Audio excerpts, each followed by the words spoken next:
It's the I Can't Mom Today podcast with Heather, the new mom, and Vera, the seasoned mom.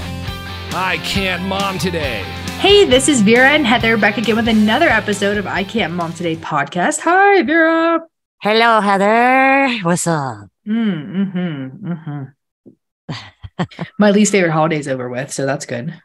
Oh, Halloween. Halloween is come and gone. Well, my favorite holiday is coming, and Luke's birthday is on Thanksgiving this year. Oh, really? Yeah, which is cool. Are you going to stuff him? Or fry him? Maybe I'll fry him. Or roast him. Yeah, so that'll be fun. And we have a tradition where we always go do the turkey trot, little 5K, 10K little race that they do here in Tallahassee. So I'm going to make his happy butt get up early and do that, because they make everybody get up early and do that Thanksgiving morning. I think we're going to do that in Oklahoma, because that's where we're going. Oh, okay, cool. Going to go visit the fam. Yes, we are. And we're going to see me just a small little gathering this year, which is fine. Yeah. I support definitely. Small gathering. I just seeing a bunch of people, I'm like, ugh, and making small talk just makes me want to cry. Yeah, the thing, I don't mind small talk a whole bunch, except when it's like you have to do it over and over again. Like you have the same conversation over and over again. Like, how's work? How's your kid? And then, a few minutes later, oh, Heather, how are you doing? So how's work? How's your son? I was like, oh. So then it's like the same, it's like you almost want to just hand somebody a card and be like, here. This is how my kid is. This is how I am. This is my health. And of course it's genuine concern a lot of times with people, but it's just tiring doing the same thing over and over again. Yeah. So. I just don't like small talk. I don't know if it's like a friend situation. I just don't know. So today we're going to talk about, how you got away with your friends. Yes. And I would like to add some things to that conversation that maybe are a different perspective. Well, yeah, definitely. Well, again, I'm saying like it's just a different anyways. Let's just talk about that. So you got away with your friends recently. Yes. Well, and ate truck bed sushi. Yes, we did. I saw that on Facebook. I almost commented. I was like, no, I won't throw somebody on the bus or make somebody feel bad about that, but I just did it. Well, yeah, we kind of had like a little bit of picnic. Well, first of all, it's my group of girlfriends. There's 7 of us that all lived in the dorm at FSU at the same time. All came, and we were celebrating our 30th anniversary. 2 of us couldn't make it, so there was only 5 of the 7. But we went up to North Carolina and the mountains and rented an Airbnb and went to see this beautiful chapel. And so that's the truck bed sushi, because we decided to have a picnic, which was freezing. It was chilly, but it was still fun. And again, I can't have gluten. And then one of my friends is a vegetarian, and another friend actually has given up gluten. So wait, did you know soy sauce has gluten in it? Yes.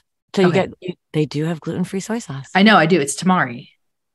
Yeah. Or, depending, but yeah, you can get it even in we went to, of course we're in North Carolina. What's the name of Ingalls. Valley? Sorry. Ingalls is the name of the grocery store. And they had the packets of, gluten-free soy sauce. So that or tamari. That's nice. So anyway, it was wonderful, but that was what I wanted to bring up is, Luke's been going through a really rough time, and we're working on taking him to different doctors, say a prayer, because hopefully we have an appointment this week and then another appointment in a couple of weeks. I'm finally getting through to some people. So that said, I was leaving Jerry and Luke to their own devices. And so I was worried, and we were going to be gone for not just a weekend. We were going to be gone Thursday to Monday. And I just, and Luke had some issues, like just a few days before I was supposed to leave. And I said to my girlfriends, I was like, I don't know, I might have to cancel last minute. I don't know if everybody's going to be okay if I leave. And they were like, we totally understand. Of course, we want you to come. So I literally, the day before we left, I decided I'm going to go. They'll be okay. They can handle it. Jerry's going to be here.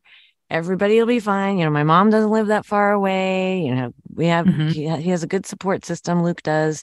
And, Jerry can do his Magoo thing, but at least be back up for Luke too. So I decided to go. Well, needless to say, of course, I'm like nervous as all get out because I'm worried something bad's going to happen and I'm not going to be here. And so I really went through all those emotions. And that's what I was thinking about, why I wanted to bring it up, because I think a lot of times as moms, we just decide, nope, I'm not, I can't handle the anxiety of getting away. It's just, I can't do it. I'm just going to stay we home. did that at work too. I think it goes even extends further, right? Because we're like, it's just not moms. Dads do the same thing where they're like, oh, I can't get away because I can't take off of work. And legitimately, some people can't take off of work because that is what pays the bills and they don't have PTO and all that kind of stuff, which, get it, check, I got it. So I don't want to discount those people, but yeah, I think we all have that where we're like, oh, because sometimes it's more stress to leave. Yeah. Because you have to all the accommodations and you gotta line stuff up before you leave, and then when you get back there's a pile of stuff, and like especially with work and even with kids, like my one girlfriend that went on this trip, she's like, yeah, one of my sons now is tested positive for COVID. Yay, back into reality, like everybody had like something that's like, oh, you get back and you're like, I just want to go back to, because literally almost the entire time we basically just sat in the cabin and drank wine, ate cheese, looked at the view and talked. It was so well, that was part of my point, is that it's really hard to make that decision to leave. But again, and you don't even have to go Thursday to Monday. You can go even just for 2 nights or even 1 night. I really think, at least for me, even though, again, my son was calling me upset about this or that, but thankfully I was with my really good girlfriends, so they were super supportive. So in a strange way, even though he was still calling me like, I'm having trouble with this, I'm having trouble with that, I was in a really good, like supportive environment. Yeah. So you weren't by yourself. Right. And here I am crying and they're like, it's okay. My one girlfriend would take the phone. She's like, you're not allowed to look at the phone. So if he texts you, unless it's an emergency, I'll check it for you. Don't look at your phone. There's nothing you can do from here. Yeah. Oh yeah. She was awesome. So that's what she did. And that helped. And she even talked to him at one point when he was really upset and got him to calm down.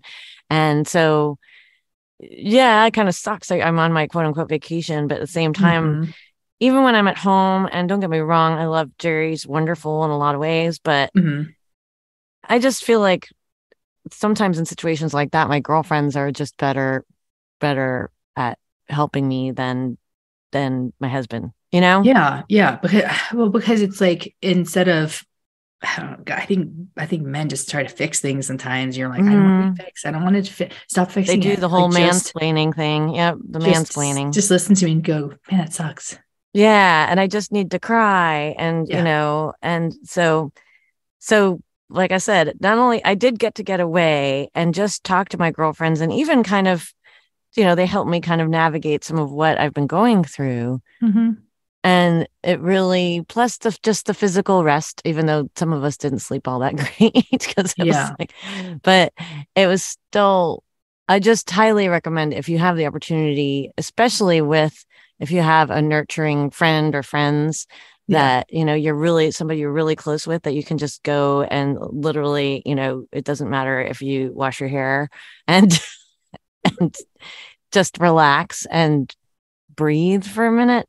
I just highly recommend it, because it really did. I came back feeling totally, absolutely refreshed, even though I knew I was coming back into, stuff.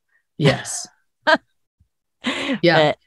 But I just, like you said, even with work, even, sometimes we're bad about saying, oh, I don't know if I should leave work. No, you know what? You need to give yourself a break, because it's otherwise you burn out, and hopefully your bosses or coworkers or family and kids can understand that. But again, even like little kids, like Baker's age, like might give you, a hard time about leaving town or whatever.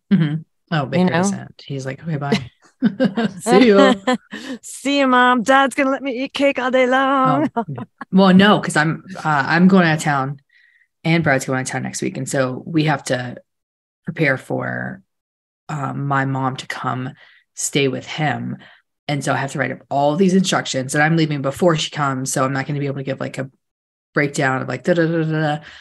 So yeah. So she has to rely all on instructions, and she doesn't live here. So it's not like she can, she knows any of his routines or anything like that. So are you nervous? I'm not. He's pretty good at like being good for other people. Not for you.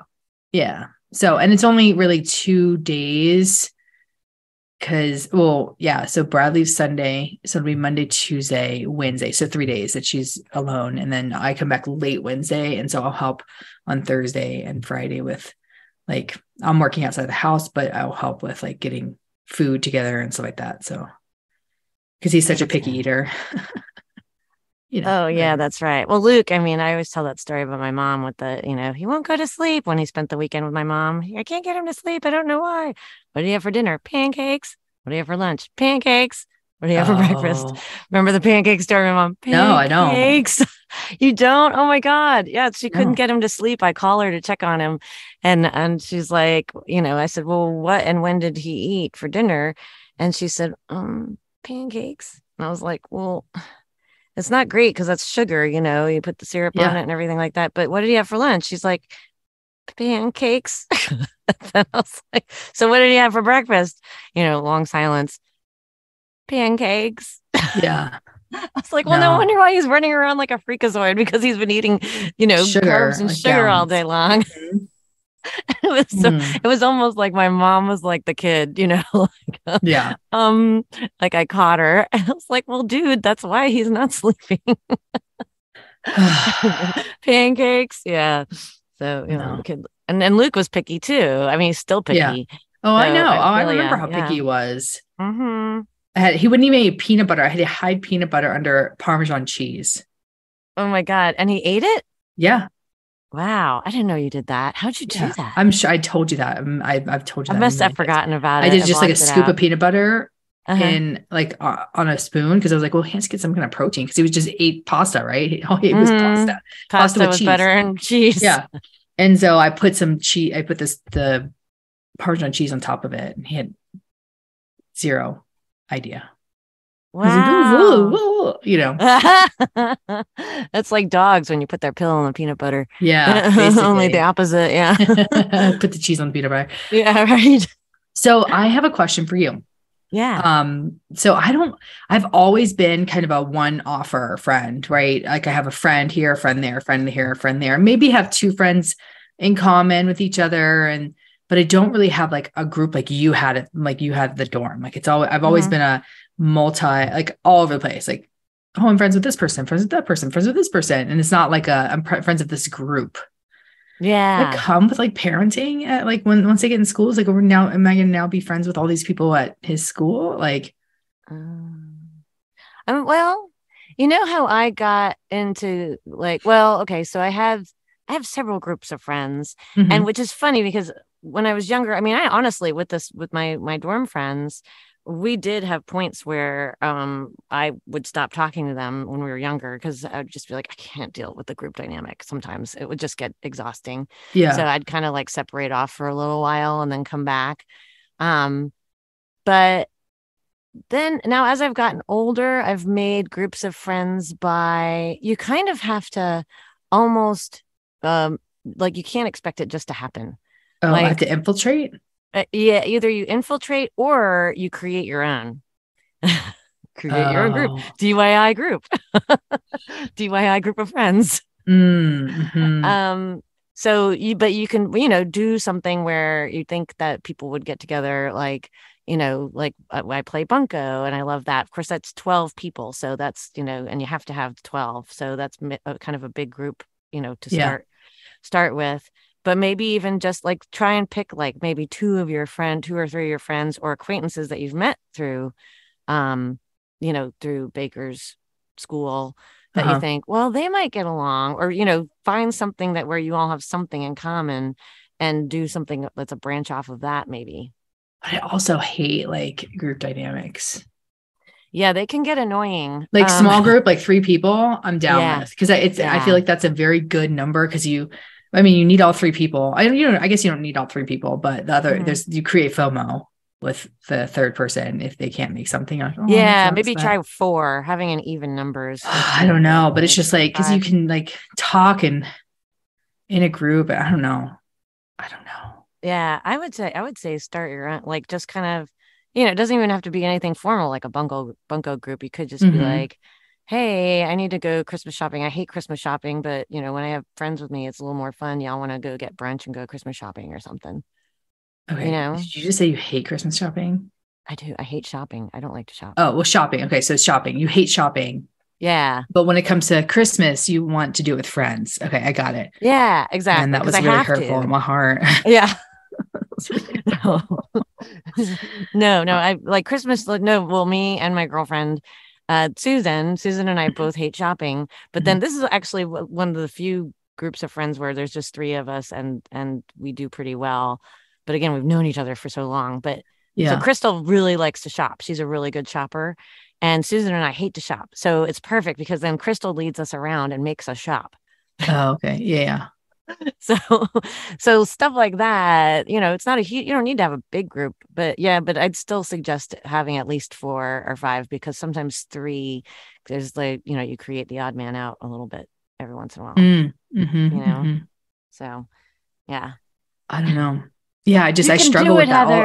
I do. I just struggle, but then I'm always like, I'm jealous of other, not in a bad way, like they shouldn't have it. Like, I'm just like, oh, I wish I had that. But then when like push comes to shove, I'm like, I don't want to do it. I don't want to do group things, because group things to me seems like, dressing up and like, costumes, and I don't want any part of that. No, you don't have to do that. But see, again, like you just find people that like you, and just say, come over and let's have some wine and sit in our pajamas, Yeah, let's do that. Yeah, it's like, because I'm sure that there'll be people that'll take you up on that for sure. Yeah.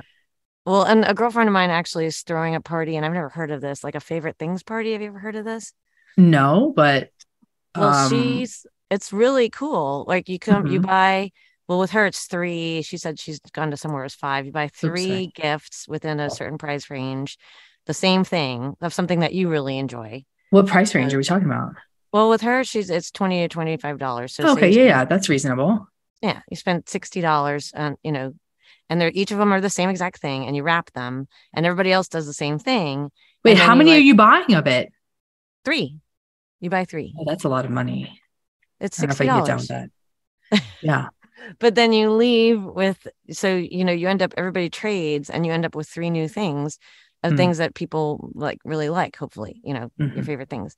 And you're supposed to like wear your, holiday flannels. And so it's very casual, and if it's just women. And so it's, that sounds like fun, right? Mm-hmm. You don't sound sold. The money part. I just don't like, so here's my thing. I'm like, I don't spend, $60 on a gift for my family. So why am I spending? Okay. Well, here's another thing that my girlfriend does. She does the after Christmas gift exchange. Oh yeah. And again, it's pretty casual. Yeah. Oh, and that's one of my favorite parties of the year. There's another girlfriend, and you bring a gift that you got from somebody that you maybe you already have, or you don't like it, or whatever. Yeah. And other people like it. Just because you don't like it doesn't mean it's a bad thing. Right. No, like when I've left those parties with stuff I'm like so stoked about. Like I got a essential oil diffuser one year. Yeah, I'm done with that. I've gotten some really cute stuff. So so then you don't have to spend any extra money, because it's something that you already received, and so that's a good one. And it's fun and casual. You hang out. You could say everybody come in your pajamas, and we'll drink wine and do the white elephant thing. Yeah, that sounds great. Let's do. Yeah, okay. I'm gonna implement that with somebody somewhere. But again, like, I guess I could just invite just some friends over. But then what if they hit it off and they like each other better than me? Oh, you don't have to worry about that. You're worried they're going to branch off. Maybe. Like, screw that Heather person. Well, it's happened with me before, where like I hit it off with somebody else, and like I like the new person better than the old person. Well, I'm actually friends with the new person over the old person. Yeah. Yeah, I guess that's kind of happened with me in the past, but usually it's fine. As you get older, if you have to make an effort to stay friends with someone. So if you don't want to stay friends with someone and vice versa, it just kind of drifts away. Not that you don't want to, but obviously you only have a limited amount of time. So you spend time with. Yeah. Yeah. Oh my gosh. I feel like that is something that I just struggle with so much because I want to be around people all the time. And like, I'm around Baker and Brad, and not that I don't love them. And I think they're amazing human beings, but like, I love my friends and I want to be around them, but it's struggling to find the time. Yeah. Because it's like, I have 1 week in a month that I have with Baker alone with, because Brad, sorry, I like to play with things and I keep dropping this screw. So now I'll grab something else to play with and drop that. And so I have 1 week in a month that's just Baker and I. So I try to spend it with a friend, some kind of friend, whatever it is, and just try to pack in the time with friends. But that still doesn't give me enough time to cover everybody that I really care about. And which is like about 10 people in Colorado that I'm like, okay, I can go here, I can go there, I can go here, we can go there. So I just struggle with that because I just like because friendships are important to me. So keeping in contact with these people are important. And so it's like, I feel like if I don't see them face to face, like text isn't enough. Yeah. Oh no, that's definitely true to some degree. And I've found too that you just, you need a plan, but again, I know that you're reluctant to, you don't want to blow too much money on babysitters, because if you go out, although if Brad's in town, he can watch Baker while you go to dinner with some girlfriends, I know, but then, then I have FOMO because they're doing fun things and like Baker already likes Brad better than me. And so it sounds like you have a little bit of a FOMO problem. I do. Oh, I've always, since the day I was born, before it was even a thing. Yeah. That's funny. I know. I just struggle with, but I really do struggle with that where I want to get out, but then I don't want to leave them because I feel bad. Again, I feel bad for leaving Brad with Baker all the time. And when I say all the time, like once, a week, tops. Yeah. See, I don't think you should feel bad about that. Again, having time to yourself without Baker and Brad, I think. But then Brad doesn't take it. So like, anyways, yeah. That's his problem. It is his problem. I do encourage it. I'm like, please go do this. Please go. Get out of my face. Go. Yeah. Mm-hmm. So go. Okay. If you have any of your favorite things, because first of all, we're going to put that out on our Facebook page, or it's actually out there. So if you have any favorite things that you want to share with us, because we know the holidays are coming up and we want to make sure that people are having things that they like or want to try, or sometimes you're like, oh my gosh, I never knew this existed. Yeah. So go there, check it out. I Can't Mom Today podcast on Facebook. Yeah. And if you are going to implement the day after, or, after Christmas get together, trade, gift change, like gift trade, whatever, I want to hear about it. Yes. Oh, so much fun. Yeah. We do it white elephant style too, so where everybody gets a number. As you should. Yeah. So much fun. As you should. So yes, but definitely reach out to us, and you can always email iCan'tMomTodayPodcast@gmail. Yes. Don't worry, Heather. I'll always love you. You don't have to FOMO with me. Okay. But will you love me over Brad? It's a serious question. See, this is what I'm worried about. See, Brad. You've confirmed my worries. All right. Until next time. Bye. Bye.